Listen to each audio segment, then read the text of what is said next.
Welcome to Moments with Marianne. I'm so delighted we're spending this time here today. We have a very empowering show coming right up with special guest Melinda-j-Kelly, and she's here today to share with us her new book, Finding Your Coach, Diving Deep Within.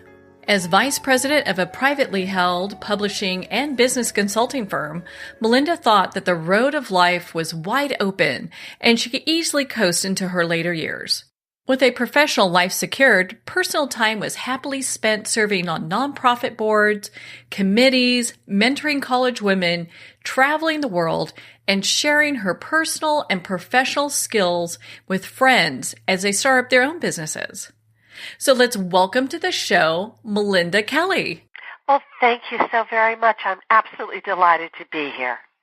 You know, what a pleasure it is to speak with you in regards to your new book. And I think it's going to help a lot of people because when we think about who do we choose as a coach, I mean, there's so much to figure out there. Your lips to God's ears, that is my greatest hope. As I say, I bruised my toe. I don't want anybody else to stub their toe. I want each person as they're going down their journey to be able to get the answers they need as quickly as they can. So I really do hope that it is helpful to people. Well, when you talk about, kind of bruising your toe, why don't you share with our listeners that are new to your story, what got you to the place where you're thinking, you know what, I think I need a coach. I think I need to have someone walk with me on this path. I'd be more than happy to. I have had an absolutely delightful professional life working in my family's publishing business. And that is, as I like to say, anytime you work in a family business, it is the absolute best of things, and it's also working with your family. And it is such a unique experience. And so there have been a lot of learning things. There have been a lot of great laughter and adventure. But, of course, the catch is with the family business is the family changes. The business changes. And with the passing of our founder, I ended up taking it on solely. And for quite a while was very happy with where we were going and what we were doing. And suddenly one day had to take a look at where to next. And that's a very hard thing to do because we had always been very cutting edge. We had, my father had created a concept of industrial emergency medicine as the Southern California area expanded in post-World War II. And with that, working within the insurance industry to work with people, we were very dry, boring books. But what we provided was a needed service. And we expanded from local to national. When suddenly the computer came along, we went online before anyone thought of it. And so we were doing a lot of things ahead of the curve. And I had to take a look at it one day and go, this has been a great run. Is it still fulfilling me? That's a really hard question. Because being a family business, there are so many different things wrapped up in it. And so many beautiful ghosts in memory. And what I realized is I'm glad that it serves a need and still provides a service and function. But I didn't have the passion for it that I once had. I was good at it, and I could do it in my sleep. But suddenly that question came, is that enough for me to continue doing it? And, questions are wonderful and terrifying at the same time. And with that, I realized I went through my usual list. I went to my friends, and they are wonderful support, but they may not give you the direction they need. I went to my proverbial elders, and God loved them. They were wonderful and gave the support I needed, but I still wasn't getting the answers or directions I wanted. And so people recommended coaches. And I had in the past worked with a LCSW, a licensed clinical social worker.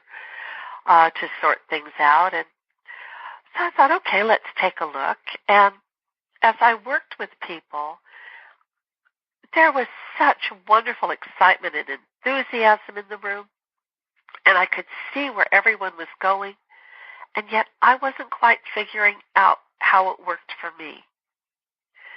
And with each person, you get introduced to another person, to another. And I realized I could accidentally become a conference gypsy. And it wouldn't be that I wasn't having a wonderful time and gaining knowledge and education and meeting incredible people, but I wasn't getting where I wanted to go. And that's when I had to sit down and go, if everyone else in the room is getting answers and the room changes and I'm the only constant, maybe it's not everyone else. Maybe it's me. And none of us like to admit that maybe it's us. And that was the beginning of what became the start of this book, is I started to look at what was I doing. What were the things that I didn't even realize I was doing that were holding me back and harming me. Is that kind of your aha moment at that point where you're like, okay, this is it. This is what's kind of keeping me where I don't want to be? Oh, it's a huge aha moment, and thank you for putting it that way, too. Because you talk with your friends, and they're like, well, of course that makes sense, and oh, it's them, not you. And that's why we love our friends. But they always tell us that we look fabulous when we go out. You know, they're never going to say, hey, that outfit looks horrible on you. So they give us that emotional support, but might not be exactly what we need when we're looking and in fairness, those deep dives. In fairness to them, I don't know if they understood what I needed, because I wasn't talking about making a lateral move. I was talking about, I don't know what I want to do. And that's even scarier. So my big aha moment was, okay, this is me. This is time to go in, and this is now time to pay attention. So thank you for putting it that way. Well, you know, and I find it fascinating when we start down this journey of self-realization, the things that we uncover, and you have developed a series of questions that people can ask themselves, that they start learning, like, who am I? You know, and I'd love for you to expand on that and why that's important. I'll be happy to. What I think is so interesting is none of this is necessarily cataclysmic. But these are all little things we don't realize we've been carrying with us forever. And they're second nature. And they may have served a purpose or a point a long time ago. And in certain arenas, they still serve a purpose. But in this particular area, they're not helping us. And so, while some may sound the same, they really are just a little different. One of the things I talk about is, do you need parental approval? And you can think of parental approval in quotes, but by that I mean, when you work with someone and they become your authority or your parent, do you stop looking at your needs and look for the sunshine from them? So if they have an idea for you that they think would be great and easy, do you then sign on to it, even if it's not really what you want to do? And well, and so when you do that, is there something specific that you ask? I feel a lot of it is just understanding, do I need this? Am I adult enough to work with someone as an adult, independently, as a peer, one-on-one, not transferring my emotional needs to them, but dealing with them in my educational arena. Does that make sense? Yeah, and that's a really important question to ask, because a lot of times, making sure you get paired up with the right coach at the right time can make all the difference. Oh, yes. And that's another important thing. I truly believe that anyone who gets into the coaching arena does it from a place of giving and generosity. And if I'm wrong, don't tell me. But there are people we will meet, and their philosophy or their approach or whatever just might not resonate fully with us. And it doesn't mean that they're good or bad or anything at all. It just means their approach to things doesn't feel as effortless to us or with us as someone else may be. Mm-hmm. And that's an important thing to pay attention to, because none of us want to be the square peg in the round hole. And if you're not in this at your most convenient self, as you're making change which is uncomfortable to begin with, I don't believe you'll get the fullness that you could. So you could meet someone and they are fabulous and they offer you everything, but it just doesn't feel quite right. Please honor and respect it.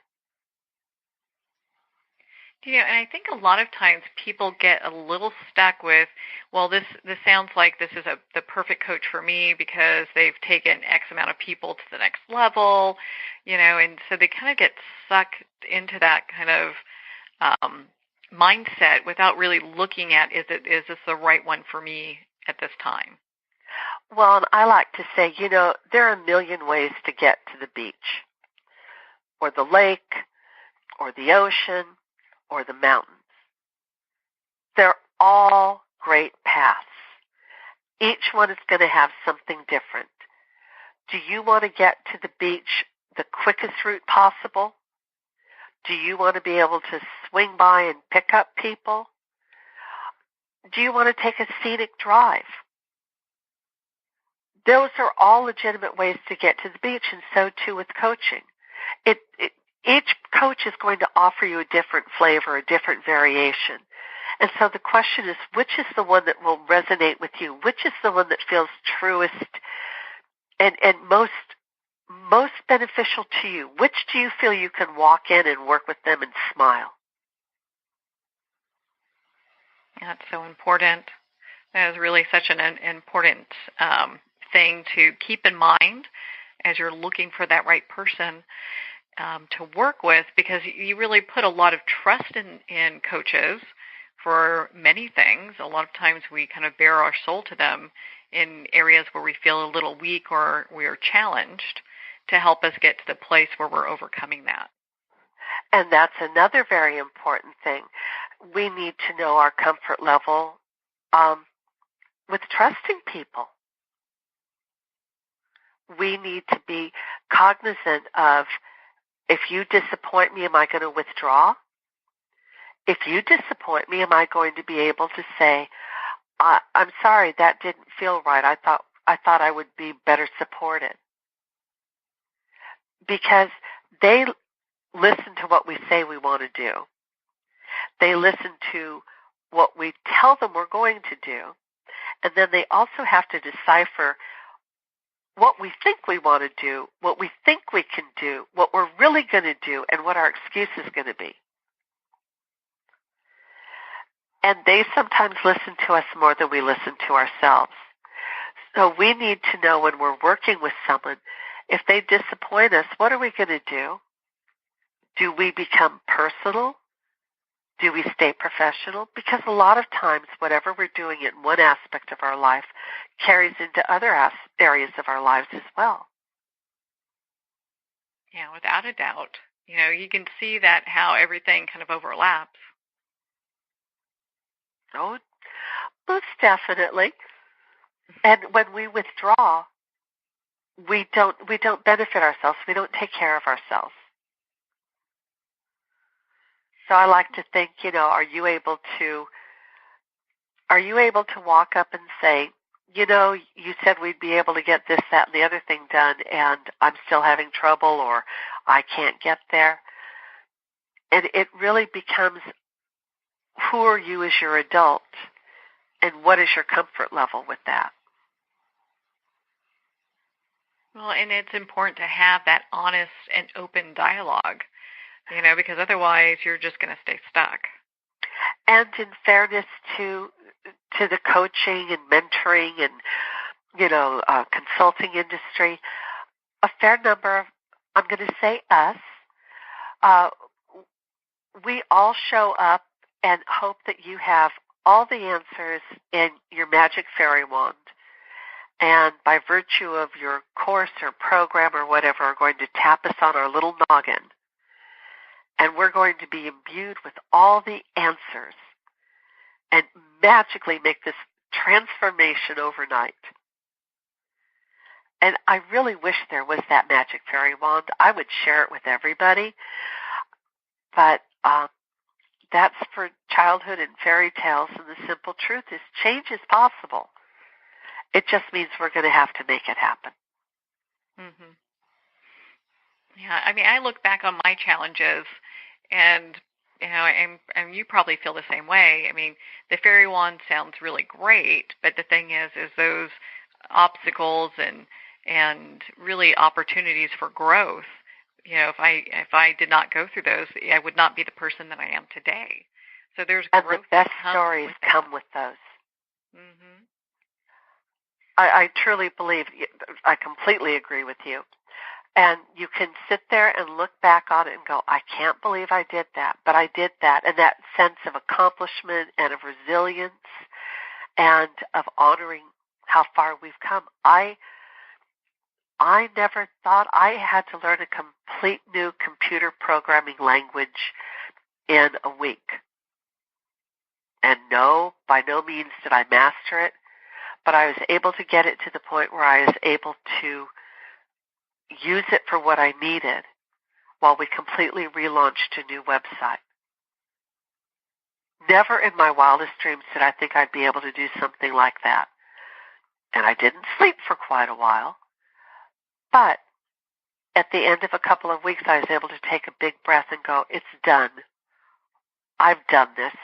And it is an incredible sense of pride that I did.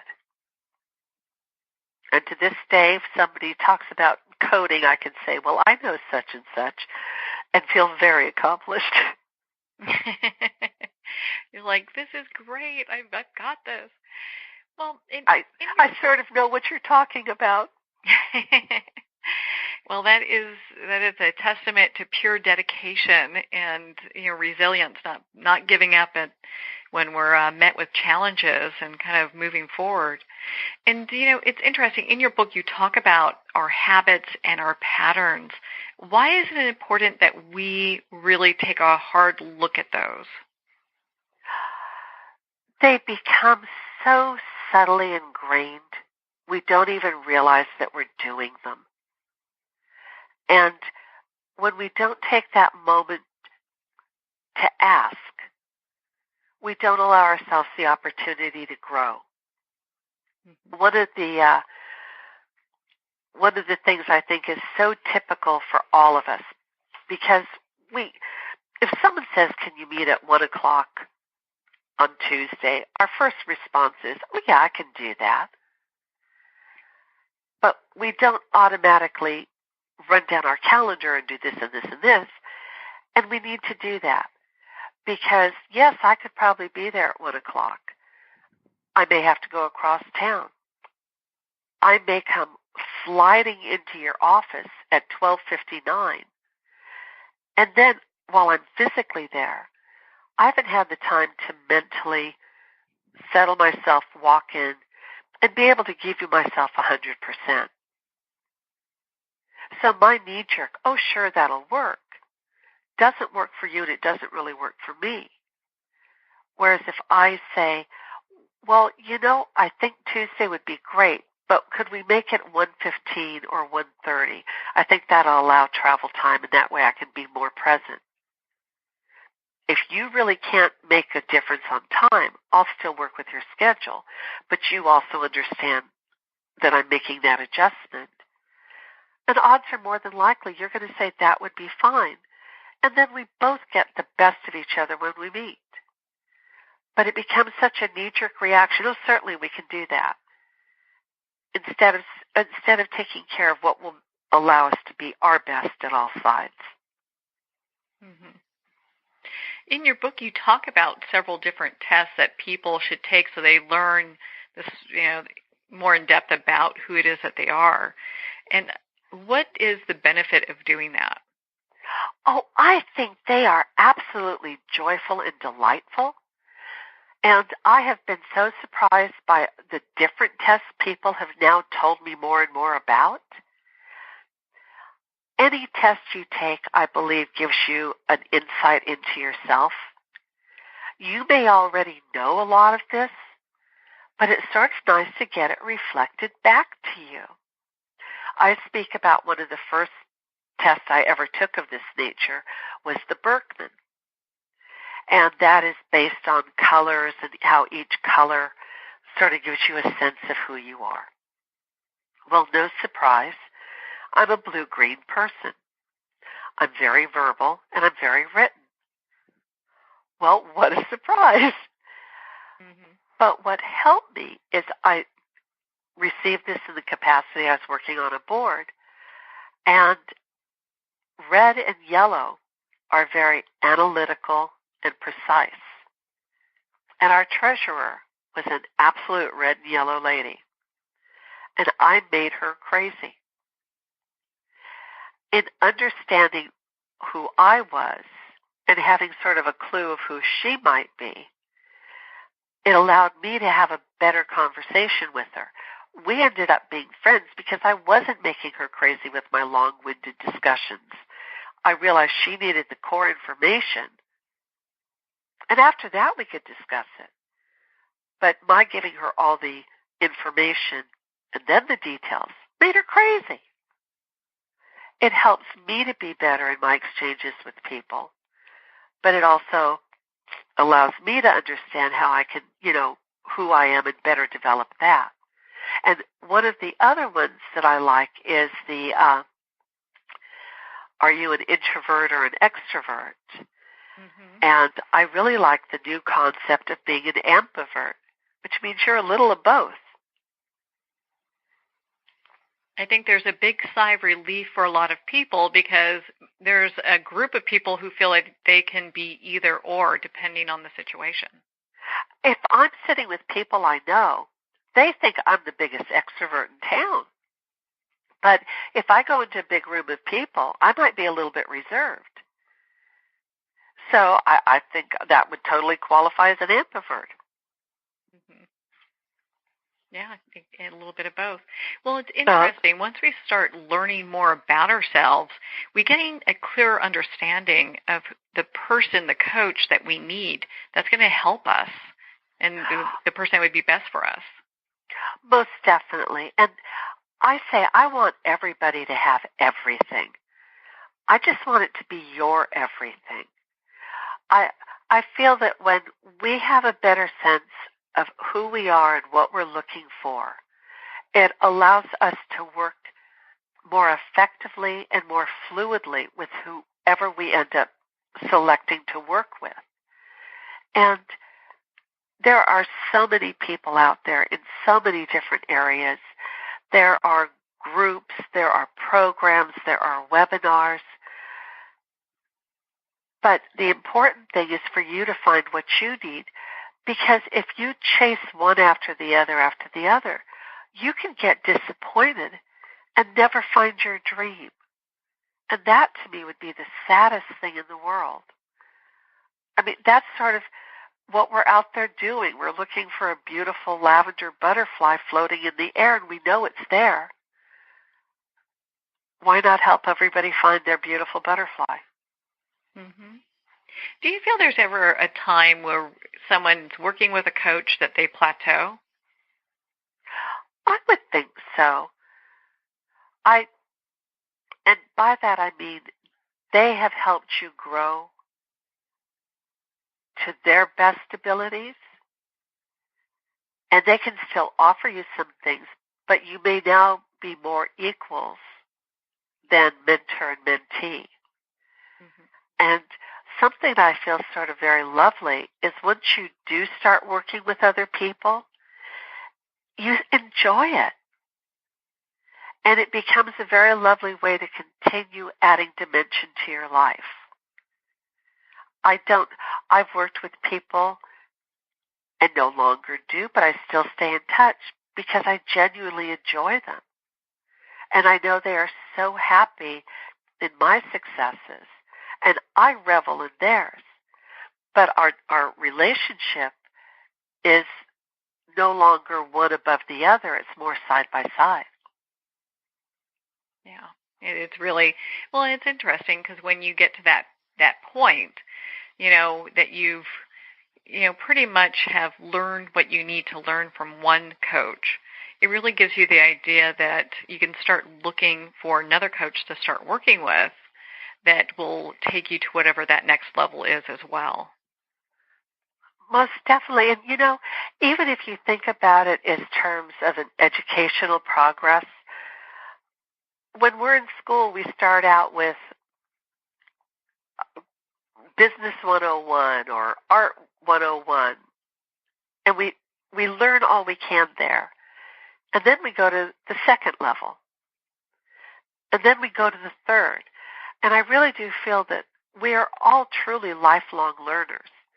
It may not be in a formal classroom, but we're constantly seeking a little something more. There's always something around the corner to interest us or intrigue us or learn something more about. And I feel that if we look upon life as this joyful university that we're attending, why would you ever stop going to class? Yeah. Yeah, and that's so true because as we continue to unfold on our path and have these new realizations, it just brings us to a better place in life altogether, where we're at a place where maybe we feel more peaceful or we're more mindful about what's happening throughout our day, or there's not a whole lot that can take us off our center. Oh, most definitely. And when you're making a shift, it's so important to have people supporting you in your new direction. Our friends love us and totally support us, but when we change, it's a little difficult for them. And it's not that they don't want everything for us, but if suddenly I'm not as available, does that mean we're not going to go to our Saturday movies like we used to? Mm-hmm. So it's not that they don't want to see us get everything we want, but there's always a little bit of, will I still be in your life? And so someone who doesn't have that emotional connection or those other disappointments, who sees us in this whole new light, gives us the opportunity to be our best and to sail and to sing. And when we really do get where we want to be, they understand it in a way our friends may or may not.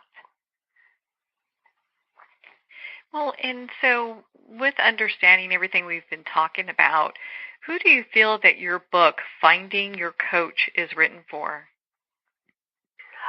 I would say if you're starting out on your journey and you're looking to work with someone, I would hope you would take a look through it and ask the questions so that as you start pursuing somebody, you know what's going to work best with you.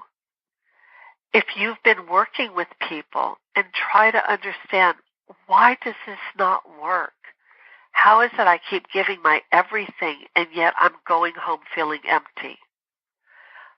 I would hope you would take a read and see if these different questions resonate with you, and that maybe there's some things you've been doing that you didn't realize you were doing.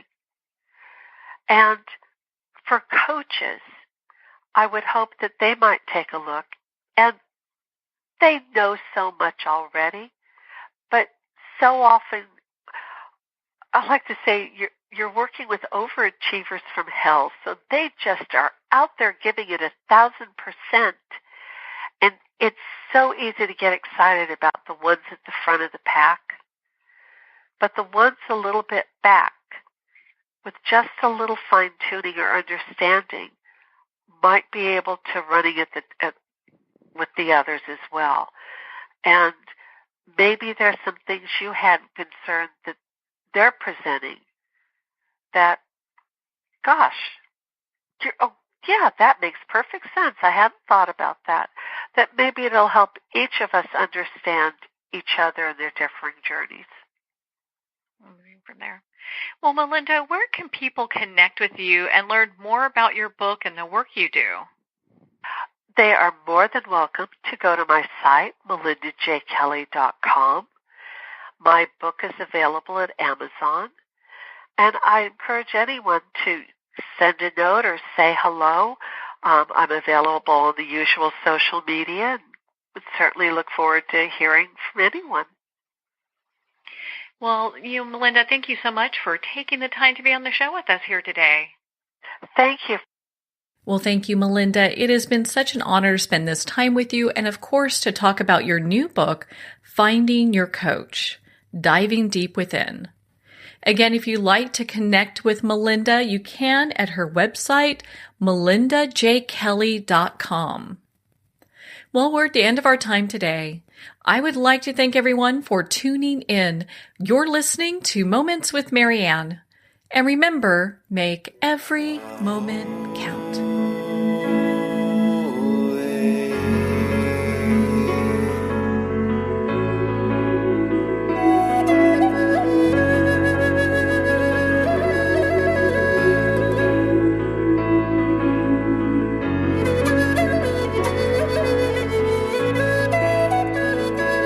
In a single moment, your life can change. Moments with Marianne is a transformative hour that covers an endless array of topics with the best of the best. Her guests are leaders in their fields, ranging from inspirational authors, top industry leaders, and business and spiritual entrepreneurs. Each guest is gifted and a true visionary. A recognized leader in her own work, and while teaching others to develop, refocus, and grow, Marianne will bring the best guest and sometimes a special surprise. Don't miss this. You never know just which moment will change your life forever. Moments with Marianne airs every Sunday, Monday, Thursday, and Friday at 8 p.m. Eastern and 5 p.m. Pacific Time. Make sure to tune in and visit momentswithmarianne.com for more information.